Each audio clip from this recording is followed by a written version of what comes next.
Welcome back to my channel, y'all. It's me, Curly K Glam, and I'm here today to bring you another video. So let's just go ahead and get comfortable because we have to chat. So if you're wondering what I'm doing, I'm sitting on my beanbag. Y'all like my shirt? I got it from Walmart. Anyway, so y'all, I just wanted to come to y'all and just talk to you a little bit about Encore, because I was thinking about I do show reviews from time to time here on my channel, and I just wanted to talk to y'all what y'all think about Encore. I was thinking about doing episode after episode, but I just felt like that was just too much for me because the show was 45 minutes.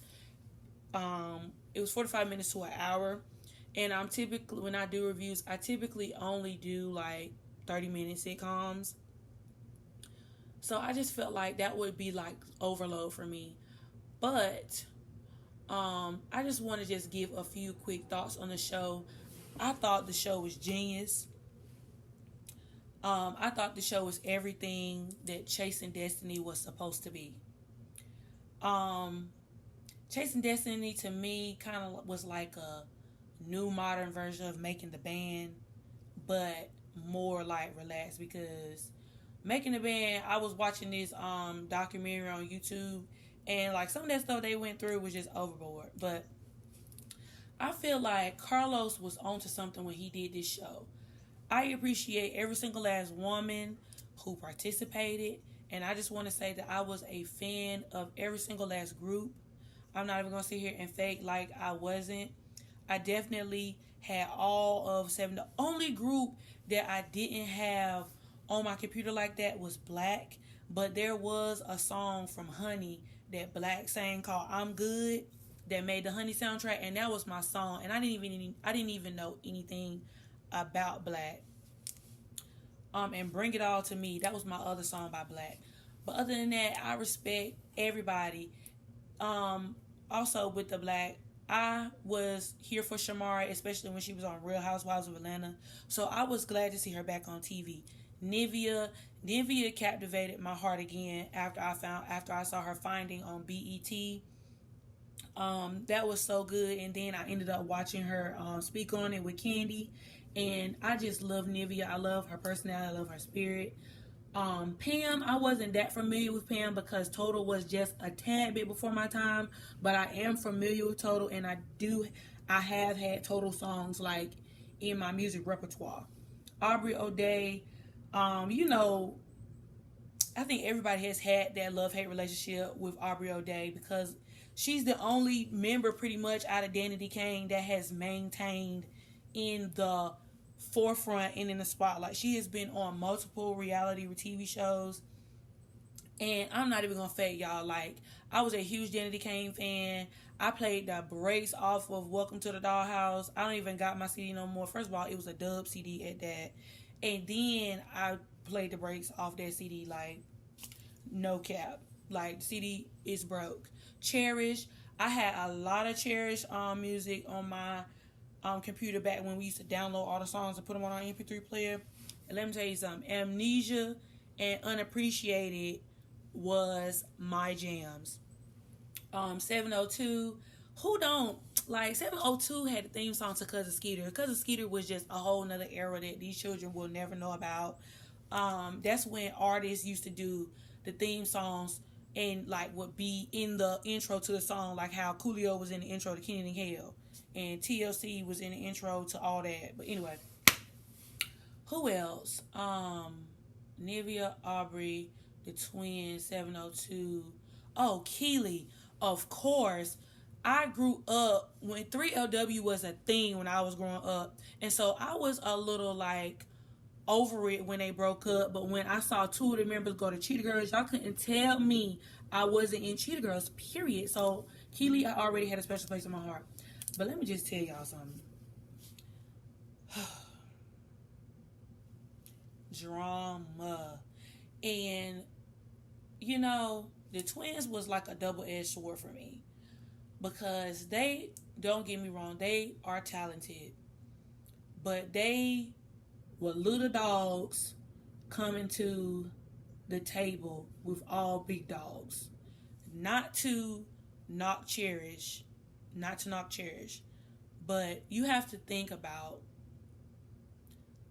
the type of homage they were supposed to pay to every lady in that room, because they were the youngest, and all of those ladies paved the way so Cherish could be a thing.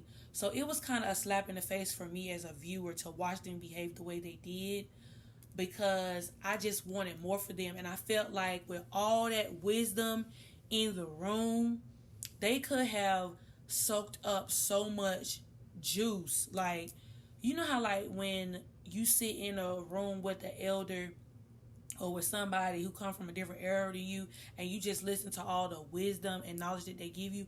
I felt that situation could have been the same for Cherish, but the Cherish twins, they did not take advantage, especially with Pam sitting in the room. Pam, 702. Keely even had a lot to offer, even though she's not that much older than them. And like Nivea, just the girls, because they was, Cherish probably came in the later 2000s, close to the 2010s.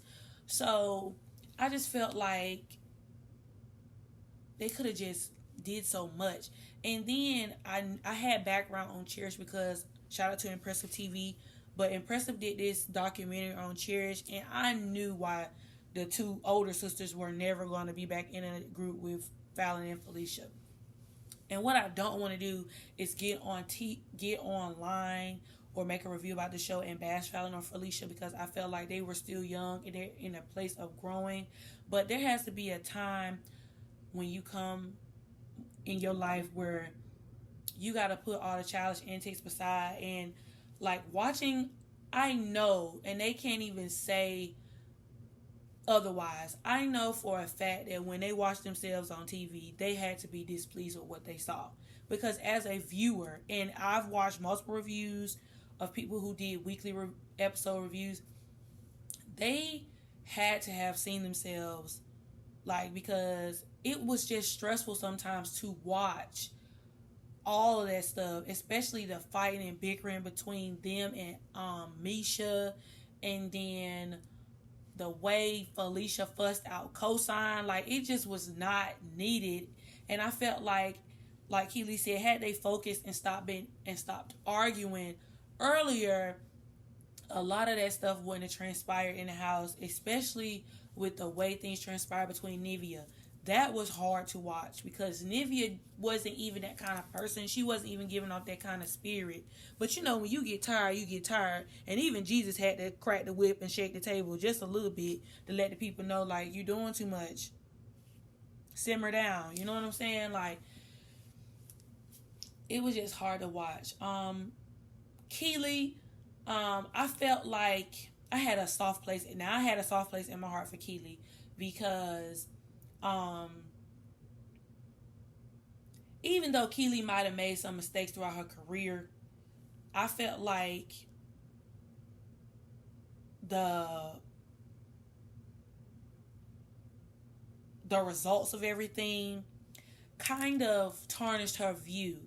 And I felt like Blueprint was her third chance. And everybody don't get third chances in their career. It's plenty of artists who would have loved to be in Keely's shoes to have gotten a third chance. And not to be in one successful group, not to be in two successful groups, but now you're going to be in a third group. And this time, in this third group, everybody is coming to the group with experience. It's not like how in 3LW, they didn't have experience, they formed a group, and then they had to try to build a bond. And then in Cheetah Girls, all the girls had experience, but it was just different because they was working for Disney, which is a huge conglomerate in itself. But now this time you're an adult, like you're an adult. And so basically you have more free reign, you are experienced, you just have more wisdom with the situation. So I felt like this, for Keely, was her third time, was a charm situation. And I just wanted it to be the best for her. I know she came to the situation wanting to be the creative director, which is, fine. But I think that she just had so much more to offer. And you could tell during her performance, like, I'm sorry, I know, like, a lot of people, but Keely was eating that whole performance. Like, her dancing, like, the way she was dancing. Now, her vocals might not be to up to par to some people's liking, but I felt for in the song, it gave what it needed to give. And I feel like also a lot of people were, some people were a little bit more overly critical, because you have to think that these women are coming out of retirement where they haven't been in the industry for at least 10 years plus. And I know, like, a lot of them might have had success when they were younger, but things change from your 20s to your late 30s, early 40s. And I think now Blueprint can set the tone for a lot more groups coming forward, because these women are a little bit older and they're seasoned, and so they don't have to go through necessarily everything that the younger generation has to go through. Like, they're developed and they know what to do. So I just feel like also with that, they always still need to be in a place of learning. Like, for example, with Cinnamon being there as a vocal coach, groups these days don't have that opportunity to have that kind of structure and that kind of building. You know what I'm saying? A lot of groups don't have that. And, like, with them being a little bit older, they could spark girl groups back. Like, I've been waiting for Destiny's Child to come back since the last CD, and I'm just still praying that they will bring us a CD. I'm, like, for real. Like, Blueprint don't see the opportunity that it has, and then with it having a platform, being on TV, and then the show being successful, they could take this to a whole new level. Pam, I love Pam, and I think that Pam was on her own journey. And so when somebody is on a journey, you just have to let them ride their wave, and eventually, if she wants to do other things, she will do that. But I'm so here for Pam having a gospel album or creating her gospel career, because her song was beautiful to me. It was touching, and, like, just when they sing, "You are the God of heaven, creator of all the earth," like, it just does something to me, honestly.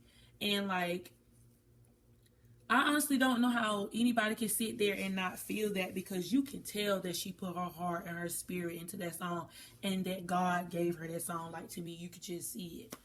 I hate the whole thing went down between Misha and Irish, because I felt like this opportunity would have been so good for Misha and Irish, especially because of what happened with 702. I felt like, again, no downplay to Misha, but I felt like with what happened in 702 and Misha wanted more singing parts in 702, and the whole thing with Mila, I felt like Irish was caught in the middle then, and I felt like Irish was caught in the middle of again, and because of the decision of her sister, and she even said it herself on TV, because of the decision of her sister, she ended up, not having the opportunity. And I kind of felt like that's what it was. But I also felt like Misha came in also as the big dog, wanting more, but she didn't want to put in the work. And so it was also kind of frustrating for me to watch Misha and Irish want something when I felt like they wasn't putting in the time. Now, it could have been completely the other way around, and the way BET aired it, it could have been completely different. But I just don't, as a viewer, and I felt like other viewers agree that Misha and Irish didn't put in the work. At least with Fallon and Felicia, and I hate it with sisters against sisters, but at least with Fallon and Felicia, they wanted it so bad that they were willing to do whatever it takes, and not to let anybody get in the way of them creating. Aside from them saying, "Oh, well, I do this, I'm just kind of producer, I'm that," because they didn't have to do all that. All of that was pointless. But, like, it was. There were times where I wish Shamari and Pam would have spoke up. But then at the same time, it's just some things you should just not dignify with a response. And I can't even lie. I would have been like Pam majority of the times, and I would have walked out the room. It ain't no way I would argue with Fallon and Felicia. No. Because at that point, when somebody think they know something and they think they know it all, experience is the best way to teach somebody like that. And I think experience definitely taught them when Nivea left, and then when Irish and Misha left right after that. Because they was in tears because it didn't have to fall apart like that, and they know it. I just think in terms of Aubrey, I feel like they shouldn't have bought Aubrey. That this group was just a little bit too different for Aubrey. These girls were more R&B than pop, and I feel like this wasn't Aubrey's demographic. Now, any other time, you know, Aubrey has been invited to the cookout for the most part because Danity Kane was good with the black community, and then they had crossover hits. But with people like Pam and them, Aubrey was just not a fit, and it showed. And to me, majority of the time that Aubrey was in the house, Aubrey seemed extremely uncomfortable. But one thing I can admit that Aubrey did say about the music, the group did need more bangers. They didn't have, the EP did not have that one up-tempo song. And I know the twins said mid-tempos are now the up-tempos, but they needed like a really upbeat song. Like, you know how Beyonce has like a Get Me Body, like a really up-tempo, or like 7-Eleven. Beyonce has like up-tempo songs. I feel like that album needed something like that. Now, don't get me wrong. The EP was good. My favorite songs off the EP are Bird's Eye View for sure, Skeletons, and Only God Knows. But it just needed something. Overall, I think the EP was very solid. I think that was a bang-up job for them to have all, you know, been out the game and doing them for as long as they have, because it's been a while since Black has put any music out. It's been a while since Cheetah Girls or anything that's done. Cherish, it's been about 10 years since they put anything out. You know what I'm saying? So, like, I think that was a great job. I think they looked good on stage. I think I think as long as they sit down and have open communication, not yelling, because in the beginning it was the twins against Keely. I feel like they're good. And as long as Fallon and Felicia don't try to double team and gang up on Keely and Shamari, they should be fine. But I don't feel like Shamari would deal with that. I feel like, you know, since they did go through this experience together and they saw, like, I feel like this experience was just completely different for them. All four of them, honestly. Well, everybody in the grand scheme of things. But for the four that stayed in the group, I think this experience alone will shape them. I have high hopes for the group. I want the best for them. And I hope that they're able to bring their audience something. Now, BET, for y'all owe June's Diary a do-over, period. I don't care what it was, because every episode I watched, all I could think about was how June's Diary is still out here grinding and putting out music. They performing for Essence Fest. They opening up for NBA games. They going on tour. Like, I saw them on tour with Escape.